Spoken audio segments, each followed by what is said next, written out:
صحابہ کہتے ہیں ایک جنازے میں ہم نبی پاک علیہ الصلوۃ والسلام کے ساتھ گئے تو قبر دیر تھی تیار ہونے میں۔ حضور ایک طرف بیٹھ گئے جنازہ پڑھ کے، دیر تک حضور علیہ السلام نے گردن مبارک جھکائے رکھی۔ ہماری خواہش تھی کہ چلو موقع مل گیا ہے تو کوئی پیاری سی بات ہی سن لیتے ہیں، لیکن حضور علیہ الصلوۃ والسلام گردن مبارک جھکائے رہے۔ کہتے ہیں کہ دیر کے بعد گردن اٹھائی تو آنکھوں میں آنسو تھے اور رو کے حضور نے فرمایا بھائیوں دوستو قبر کی تیاری کر لو، یہ معاملہ بڑا کٹھن ہے۔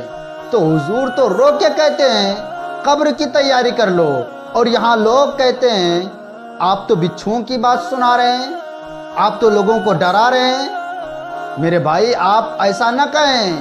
ارے وہ دیکھو حضور نے جن کو جنتی کہا تھا، حضرت عثمان ابن عفان رضی اللہ تعالیٰ عنہ، حضرت عثمان غنی قبر پہ کھڑے ہوتے تو رو پڑتے تھے۔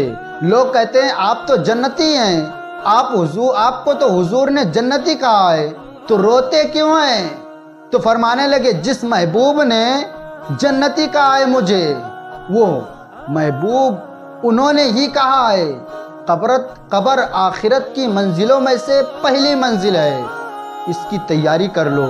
میرے بھائی قبر آخرت کی منزلوں میں سے پہلی منزل ہے، حضور نے بتایا ہے۔